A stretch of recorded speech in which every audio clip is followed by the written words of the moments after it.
loyal blog readers, and welcome to our weekly installment of our Friday podcast series called the Class Action Weekly Wire. Today, I'm joined by my colleague, Kelly Bonner, who's going to talk about some new developments in the cosmetics and fashion world. Welcome, Kelly. Thanks so much, Jerry. It's great to be here. One of the areas that you're a thought leader in is all things cosmetics and fashion. And I understand there's a new law and regulation that we should be aware of in this space. What's that all about? Absolutely. Well, thought leader, I'm going to have to tell my mom that one.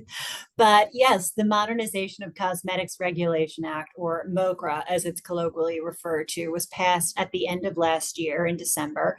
And it is the most significant expansion of the FDA's authority to regulate cosmetics since the passage of the Federal Food, Drug, and Cosmetics Act in 1938. So take a moment to think about it. That's about 85 years. MoCRA expands the federal government's authority over cosmetics and creates significant new obligations for manufacturers, packers, and distributors of cosmetic products intended for sale in the United States. It has been referred to as a sea change, and it is hard to underestimate the impact MoCRA will have on cosmetics sold in the United States. Until now, cosmetics have been regulated at the federal level under the Food, Drug, and Cosmetics Act, as well as the Fair Packaging and Labeling Act of 1966. Now, with MoCRA, FDA will be empowered to require facility registration, product listing, reporting of serious adverse events with an expanded definition of what constitutes a serious adverse event, impose record-keeping obligations, force mandatory recalls of cosmetic products, and pass regulations regarding good manufacturing practices.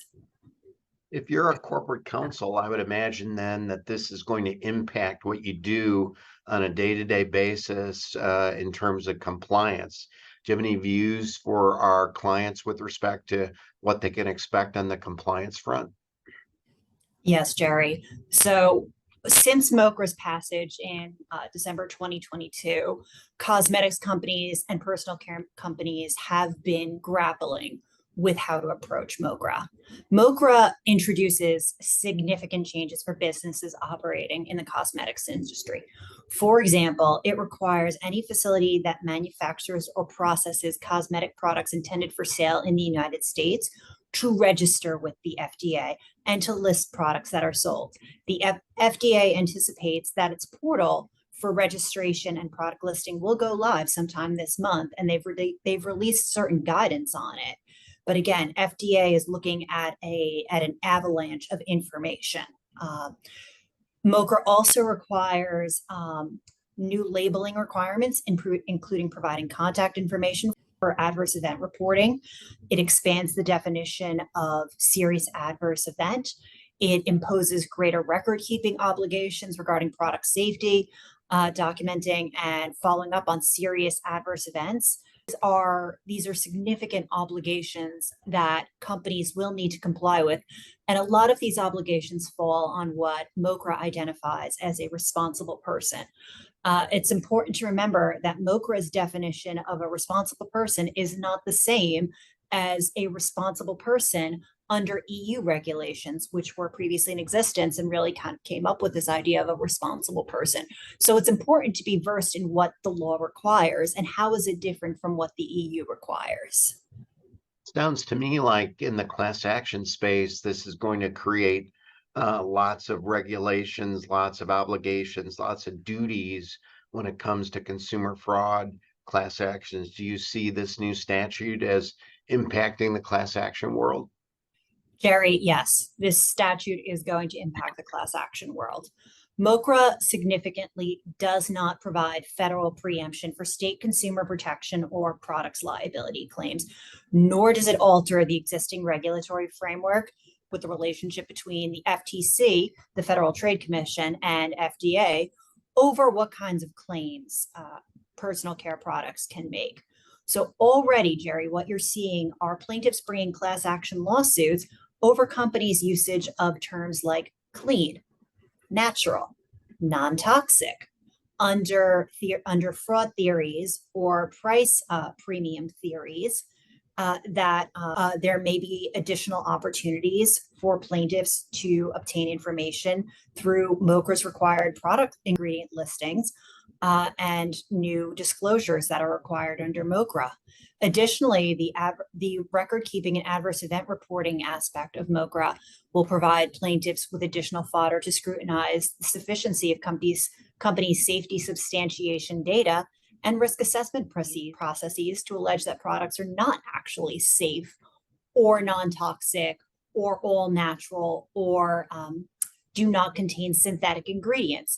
And so given the continued regulatory ambiguity of what constitutes sufficient safety substantiation, as well as what constitutes natural or clean beauty, companies should expect that their testing and compliance practices and their claims will be scrutinized, particularly in litigation discovery and by plaintiffs' experts. I had the privilege last week of attending and presenting at a class action conference in London with European and Asian lawyers and in-house counsel. And the talk of the conference was on the emergence of consumer fraud claims throughout Europe and Asia. Do you see this new legislation as contributing to a resurgence of class actions in the consumer fraud area, and especially when it comes to what is known as forever chemicals? It's so interesting that you should mention this, Jerry. Earlier this year, I was interviewed by WWD because they wanted to talk about what they saw as a surge in consumer class actions, bringing claims involving the beauty space. And they wondered what was really driving that. And, I think, yes, you are really going to see MoCRA just providing a new ground for plaintiffs to pursue claims like these, particularly when it comes to PFAS. Now, what you refer to as PFAS, or perfluoroalkyl and polyfluoroalkyl substances, it's a class of chemicals that are sometimes intentionally added in cosmetics and personal care products to make it, more spreadable, essentially. Or sometimes they're unintentionally present due to their presence in water that was used to prepare the cosmetic. So one of the key provisions of MoCRA charges the FDA to issue a report by the end of 2025 on the use of PFAS in cosmetics and potential human health effects. So obviously that report is going to be of great interest to the plaintiffs' bar. Again, MoCRA also doesn't provide any guidance for companies seeking to avoid class action claims for allegedly false or misleading claims and labeling. And so it really does provide new ground for an aggressive plaintiffs' bar, which will seek to use MoCRA's obligations and any perceived non-compliance as the basis for state law claims. Kelly, thank you so much for your analysis of MoCRA and this new area. I think this is definitely not the last time we'll be hearing about this issue, and it'll be on the radar of corporate counsel. So thank you so much for lending your thought leadership today in our weekly podcast. Anytime, Jerry. Thank you so much. All right. Have a great day, everyone.